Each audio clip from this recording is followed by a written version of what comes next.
श्री राधे कृष्ण भगवान की जय। भक्तजनों, श्री भक्तमाल जी के सत्संग के पिछले सभी भागों में मुझसे जो अपराध बना है उसके लिए मैं श्री भगवान, उनके प्रिय भक्तजन एवं साधु संतजन और आप सभी भगवान के कृपापात्र श्रोताओं से क्षमा मांगता हूँ। भक्तजनों, भगवान की अहेतुकी कृपा से प्राप्त इस देव दुर्लभ मनुष्य जन्म के अनमोल समय का सदुपयोग करते हुए अभी हम श्री भक्तमाल ग्रंथ का सत्संग करते हैं। सर्वप्रथम भक्तमाल के प्रथम श्रोता स्वयं श्री भगवान को मैं प्रणाम करता हूँ। फिर व्यक्त और अव्यक्त रूप में उपस्थित भगवान के सभी भक्तों, साधु संतों एवं महापुरुषों को भी मैं प्रणाम करता हूँ और आप सभी भगवान के श्रद्धा एवं विश्वास पात्र श्रोताओं को भी मैं प्रणाम करता हूँ। अभी भगवान के 24 अवतारों की कथा में हम श्री हयग्रीव अवतार की कथा से प्रारंभ करते हैं। श्री हयग्रीव अवतार की कथा। सृष्टि रचना में अत्यंत व्यस्त श्री ब्रह्मा जी के देखते देखते मधु और कैटभ नाम के दैत्यों ने वेदों को हर लिया और तुरंत रसातल में जा पहुँचे। वेदों का हरण हो जाने पर ब्रह्मा जी को बड़ा खेद हुआ, उन पर मोह छा गया। तब वह यह विचार करते हुए कि वेद ही तो मेरे नेत्र है, वेद ही मेरे परम बल है, वेद ही मेरे परम गुरु तथा वेद ही मेरे सर्वोत्तम उपास्य देव है। मैं वेदों के बिना संसार की उत्तम सृष्टि कैसे कर सकता हूँ। वे भगवान श्री हरि के शरण गए और उन्होंने हाथ जोड़कर भगवान की स्तुति की। ब्रह्मा जी की स्तुति को सुनकर भक्तवत्सल भगवान वेदों की रक्षा करने के लिए हयग्रीव रूप धारण करके रसातल में जा पहुँचे और वहां जाकर परम योग का आश्रय ले शिक्षा के नियमानुसार उदात्त आदि स्वरों से युक्त उच्च स्वर से सामवेद का गान करने लगे। उन दोनों असुरों ने वह शब्द सुनकर वेदों को कालपाश से आबद्ध करके रसातल में फेंक दिया और स्वयं उसी ओर दौड़े जिधर से ध्वनि आ रही थी। इसी बीच में हयग्रीव रूपधारी भगवान श्री हरि ने रसातल में पड़े हुए उन संपूर्ण वेदों को ले लिया तथा ब्रह्मा जी को पुनः वापस दे दिया और फिर वे अपने आदि रूप में आ गए। इधर वेद ध्वनि के स्थान पर आकर मधु और कैटभ दोनों दानवों ने जब कुछ नहीं देखा तब वे बड़े वेग से फिर वही लौट आए जहां उन वेदों को नीचे डाल रखा था। वहां देखने पर उन्हें वह स्थान सुना ही दिखाई दिया। तब वे बलवानों में श्रेष्ठ दोनों दानव पुनः उत्तम वेग का आश्रय लेकर रसातल से शीघ्र ही ऊपर उठे तो आकर देखते हैं कि आदिकर्ता भगवान योग निद्रा का आश्रय लेकर शेष शैया पर सो रहे हैं। उन्हें देखकर वे दोनों दानवराज ठहाका मारकर हंसने लगे और उन्होंने भगवान को जगाया। फिर तो उन दोनों असुरों का भगवान से युद्ध आरंभ हो गया। भगवान मधुसूदन ने ब्रह्मा जी का मान रखने के लिए तमोगुण और रजोगुण से आविष्ट शरीर वाले उन दोनों दैत्यों मधु और कैटभ को मार डाला। इस प्रकार भगवान पुरुषोत्तम ने हयग्रीव रूप धारण कर ब्रह्मा जी का शोक दूर किया। एक अन्य कथा के अनुसार दितिपुत्र हयग्रीव नामक दैत्य ने देवी की आराधना कर उन्हें संतुष्ट कर अमर होने का वर मांगा। दातस्य ही ध्रुवो मृत्युः। देवी के ऐसा कहने पर हयग्रीव ने कहा, अच्छा तो हयग्रीव के ही द्वारा मारा जाओ। भगवान की माया जगन मोहिनी जगदम्बा इस दैत्य को यह वरदान देकर अंतर्धान हो गई। दैत्य ने सोचा, हयग्रीव तो एक मैं ही हूँ, मैं भला अपने को क्यों मारने लगा और दूसरा मुझे मार सकता नहीं। अतः उन्मत्त होकर अपने अत्याचार से पृथ्वी को व्याकुल करने लगा। तब अकारण करुणा वरुणालय भगवान ने हयग्रीव अवतार धारण कर इस दैत्य का वध किया। श्री राधे कृष्ण भगवान की जय। ध्रुव वरदेन श्री हरि के अवतार की कथा। स्वयंभू मनु के पुत्र उत्तानपाद थे, जिनकी दो रानियां थी, एक सुनीति दूसरी सुरुचि। छोटी रानी सुरुचि पर राजा का बड़ा प्रेम था। उससे उत्तम नामक पुत्र हुआ और सुनीति से ध्रुवजी हुए। राजा प्राय सुरुचि के महल में रहते थे। एक दिन राजा उत्तानपाद सुरुचि के पुत्र उत्तम को गोद में बिठाकर प्यार कर रहे थे। उसी समय ध्रुवजी बालकों के साथ खेलते खेलते वहां पहुंच गए। और पिता की गोद में बैठना चाहे, परंतु सुरुचि के भय से राजा ने इनकी ओर देखा भी नहीं।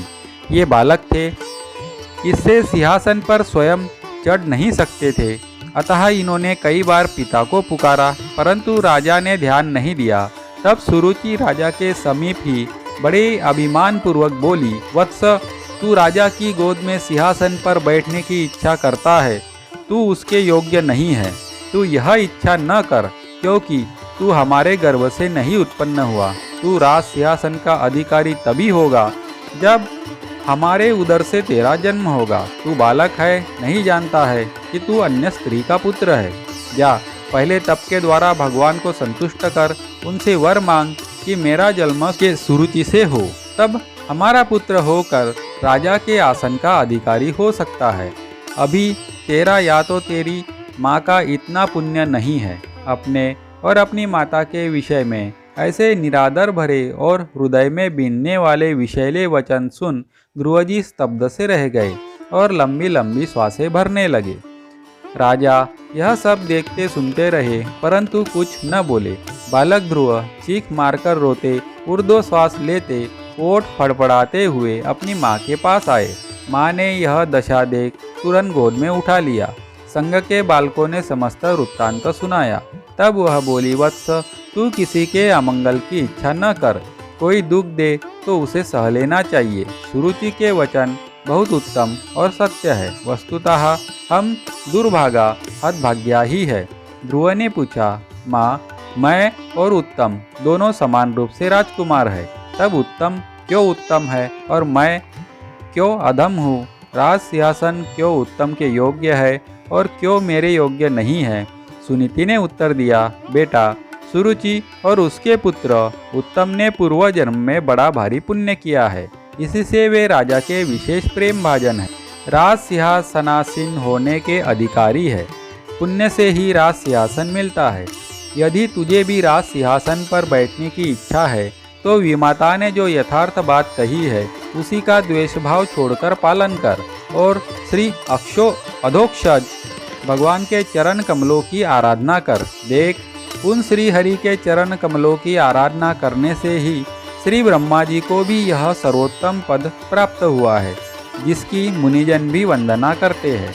माता के ऐसे मोहतमनाशक वचन सुन बालक ध्रुव यही निश्चय कर माता को प्रणाम कर और आशीर्वाद लेकर चल दिए। श्री नारद मुनि ने जब यह सब सुना तो बड़े विस्मित हुए कि अहो, क्षत्रियों का कैसा अद्भुत तेज है, वे थोड़ा सा भी मान भंग नहीं सह सकते। 5 वर्ष का बालक, इसको भी सौतेली माँ का कटु वचन नहीं भूलता है। प्रथम तो श्री नारद जी ने इन्हें आकर समझाया बुझाया कि घर लौट चलो, हम तुम्हें आधा राज्य दिला देंगे। भगवान की आराधना क्या खेल है, योगी मुनि से भी पार नहीं लगता, इत्यादि वचन परीक्षा के हेतु कहे। ध्रुव जी ने उत्तर दिया, मैं घोर क्षत्रिय स्वभाव के वश में हूँ।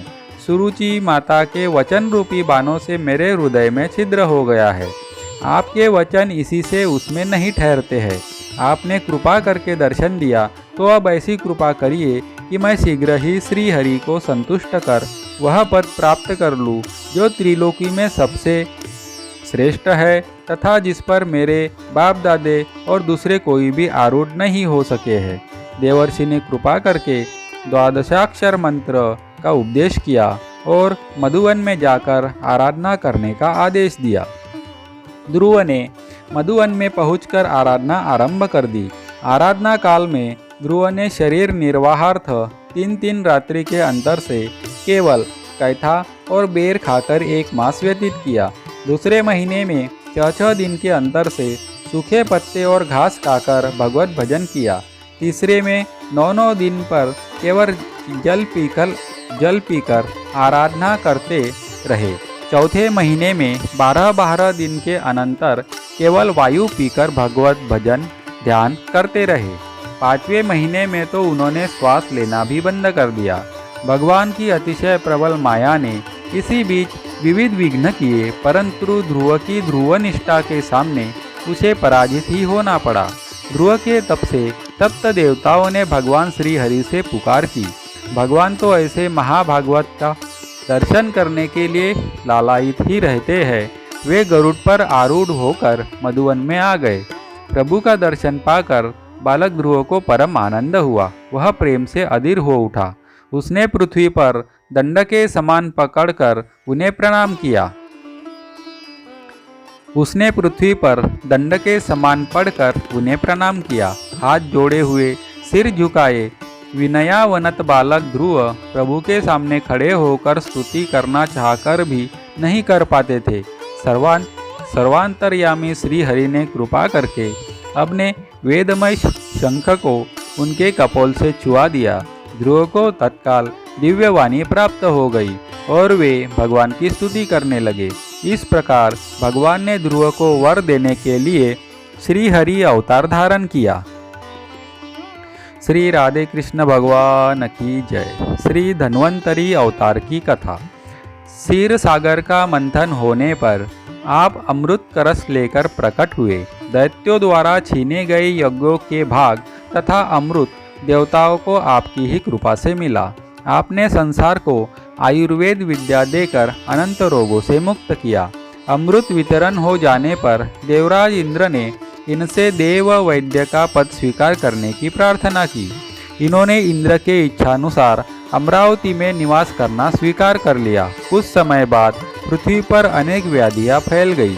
तब इंद्र की प्रार्थना से भगवान धन्वंतरी ने काशीराज दिवोदास के रूप में पृथ्वी पर अवतार धारण किया। लोक कल्याणार्थ विविध व्याधियों को नष्ट करने के लिए स्वयं भगवान विष्णु धन्वंतरी के रूप में कार्तिक कृष्ण त्रयोदशी को प्रकट हुए थे। साक्षात विष्णु के अंश से प्रकट होने से ये भी श्री हरि के समान श्याम एवं दिव्य थे। श्री राधे कृष्ण भगवान की जय। अगर आप भी भगवान को मानते हैं और साधु संतों में श्रद्धा भाव रखते हैं तो मेरे वीडियो को लाइक कीजिए, एक प्यारा सा कमेंट कीजिए और मेरे चैनल को सब्सक्राइब कीजिए।